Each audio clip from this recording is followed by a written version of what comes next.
Hello guys, my name is Hoto. I am a new YouTuber and I hope that you will enjoy my first video, and I'm glad you are here to watch it. And as you've probably guessed, my first video is about Tower of Fantasy. Without further ado, let's get into it. Genshin Impact. Most people have heard of this game. Genshin Impact was released on September 28th, 2020. It has since been one of the biggest MMO games to date.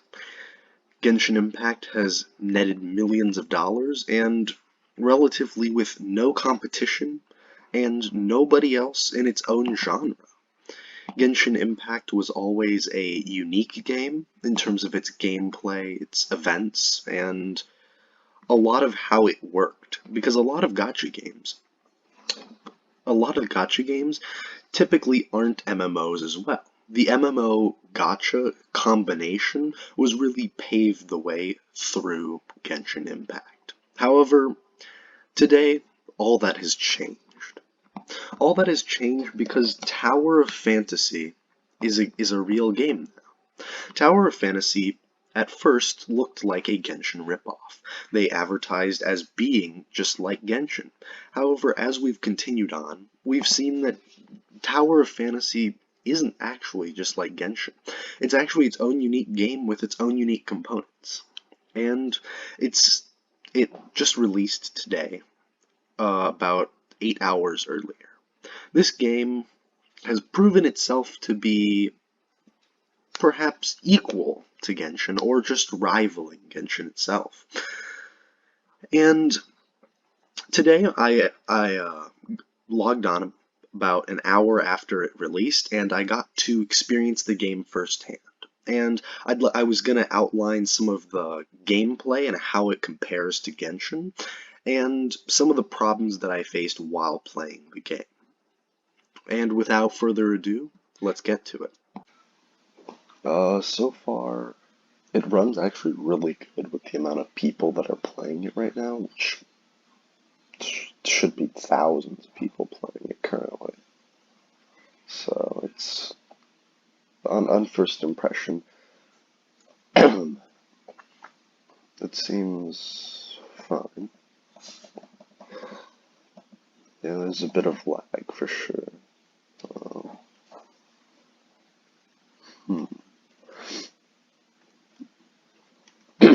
The first impression about the combat is that it's actually not that bad. Jump, attack, climbing walls. I I figure it'll be like Genshin mechanics, which it is.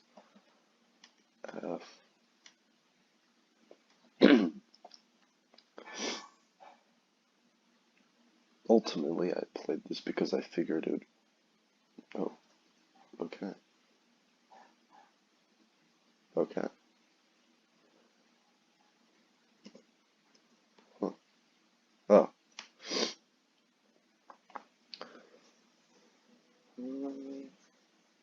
There's one thing that I wish they would change, and it's graphically. The main character seems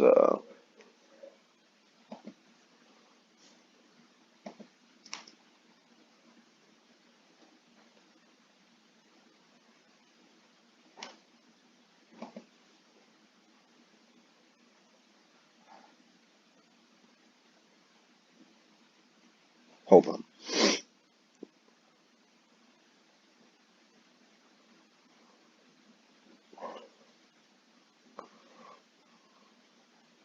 Huh.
there's a while of getting used to the combat system because of how wonky it is. Warning. Suppressor reserves low. Right now? Come on, just a little longer. Huh? Double jump?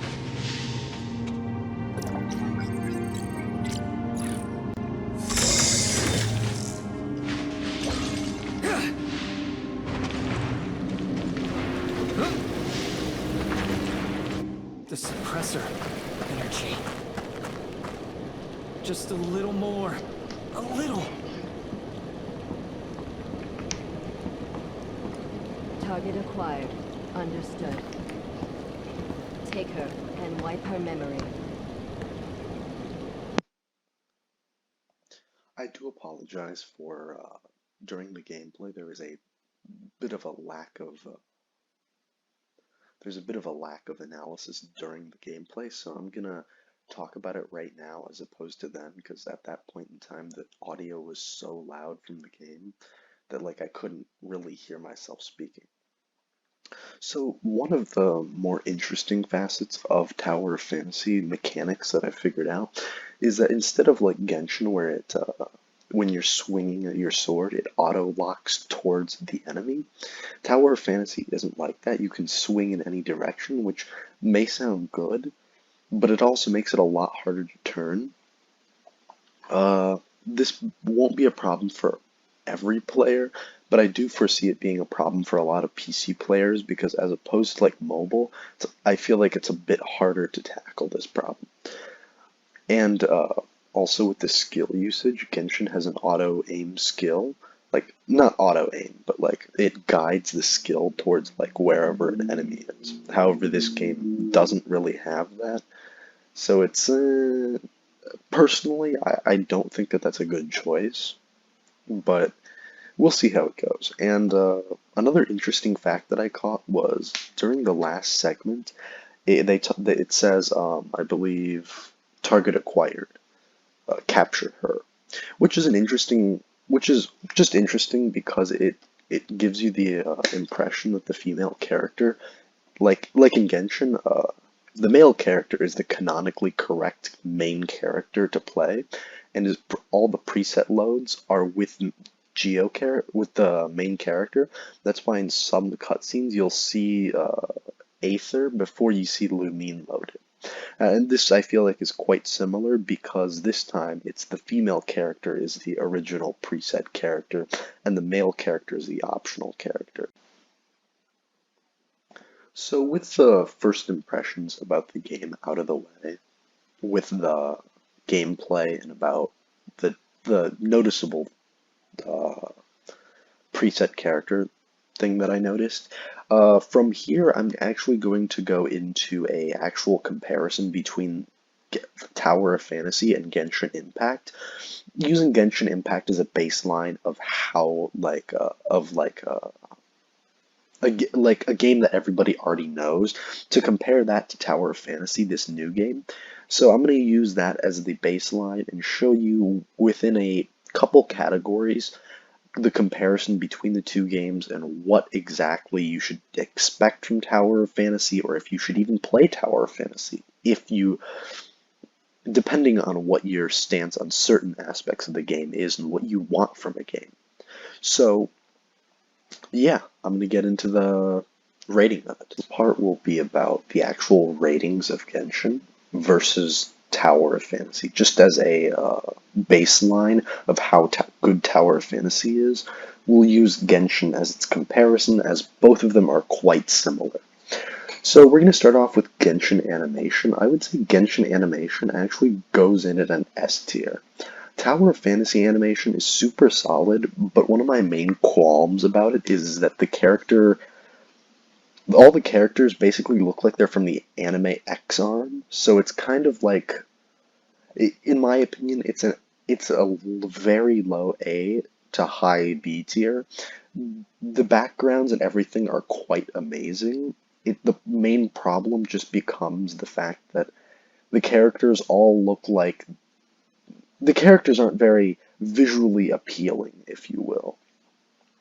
Next, we're going to move on to Genshin plot versus Tower of Fantasy plot.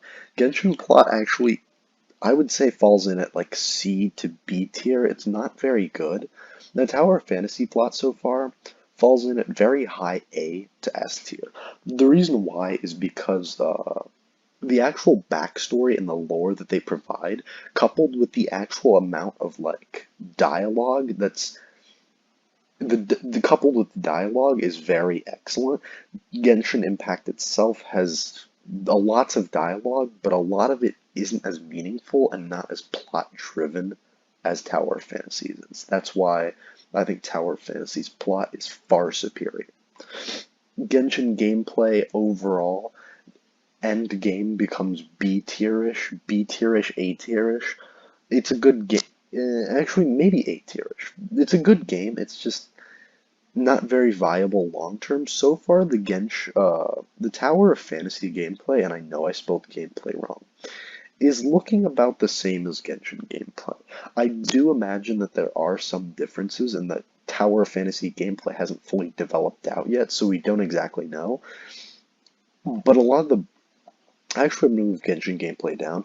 A lot of the guild events, I especially like the guilds. The guild events are very nice, fighting world bosses with your friends, super fun. I do think that that does contribute to some of the factors of Tower of Fantasy's own gameplay. I do think it's pretty innovative as opposed to like Genshin's just fighting bosses in co-op. I do like that, and I think the co-op on Tower of Fantasy is a lot better. Now, for Genshin community, I would say the Genshin community is very mid at best, right? The Genshin community is very mid because there's a lot of people who are, personally, right? I enjoy communities that are open, enjoyable, everybody just plays the game for fun. Genshin community, there's a lot of people who try a lot too hard and get too serious over like common things. While this isn't a game factor itself, it does factor.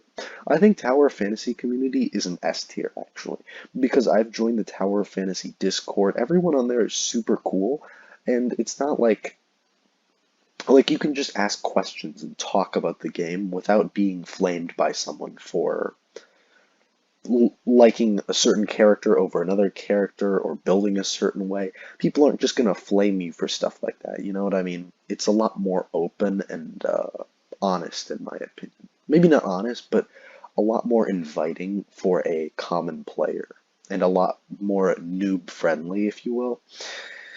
Now, for Genshin characters, I'd say the Genshin character design is probably an A tier. Tower of Fantasy characters still comes in an S tier.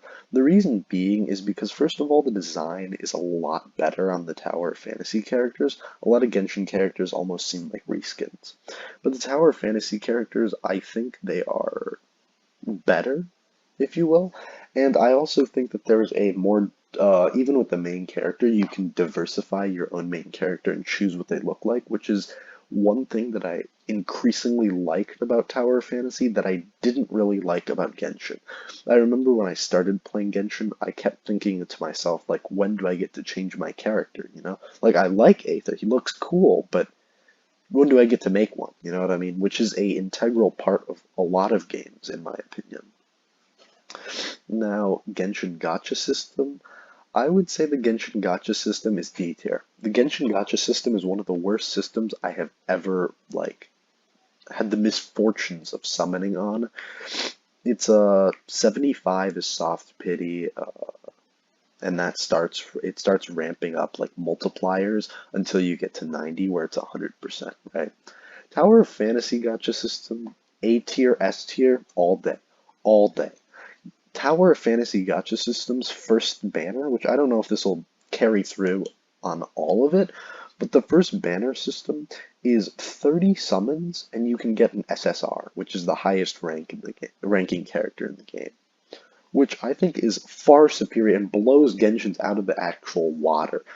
30 summons is amazing, and you can get enough for 30 summons in about an hour or an hour and a half of gameplay, which I think is quite telling about the game that Tower of Fantasy will be, as it's So far, from what I've seen, it's very friendly towards F2P players. I would highly recommend, if you're hardcore F2P, play Tower of Fantasy. Just try it out because it really is a F2P friendly game. Even with the level cap that stops whales from like actually just like destroying your game, or just making you feel kind of bad because of like higher damage or something like that. It yeah, Now, for the last two, I'm going to talk about the Tower of Fantasy versus Genshin whaling experience. If for those of you who don't know, the whaling experience is how rewarding is spending money on the game. Genshin, can you get ahead with money? 100%. The whaling system or the whaling experience is amazing. I would say that Genshin is very whale friendly and is made to satisfy like whales, and a lot of the times you can barely summon with F2P earnings. It takes you a month to get a 5-star character, while if you whale you can get a 5-star character in a day. The whaling experience changes your whole game. Genshin is very hardcore whaling experience based, in my opinion. Now, if we were talking about the Tower of Fantasy whaling experience, it's a D tier, which if you're F2P is a good thing, but if you're a whale is a bad thing. Because Tower of Fantasy currently has 30 summon pity right now, and there's one, or not 30 summon pity, just on that one banner, I believe. But regardless, Tower of Fantasy whaling, you can't necessarily get ahead because of first level cap, and the F2Ps can get basically all the same things you can get with about the same amount of ease. So, in essence, whaling on Tower of Fantasy currently is not viable. I would recommend whales to see where it pans out in maybe a month or two, or maybe even just 2 weeks to a month. That's the period I would wait to see if it's really worth spending money on. It's a great game, but spending money doesn't necessarily get you ahead right now. So with all this said, do I think Tower of Fantasy is better than Genshin Impact? I would say that, well, let's just look at the breakdown here. Tower of Fantasy in the S and A tier have 4, or 1, 2, 3, 4, 5. Genshin only has 3. I would personally, for me, say that Tower of Fantasy currently is netting higher than Genshin at first release date.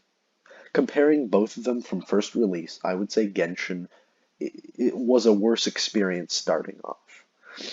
I think Tower of Fantasy is indeed better right now than Genshin when it started, and has a lot more potential to pan out than Genshin did, and Genshin does. Now, obviously, all that could change with Genshin Sumeru update, with Tower of Fantasy, depending on how they take it. That is all in the air currently. But as of right now, I do think Tower of Fantasy has a lot more potential and could be better than Genshin Impact. With that said, I would rate Tower of Fantasy at about a 75% solid right now. Genshin's rating being at around 60-ish.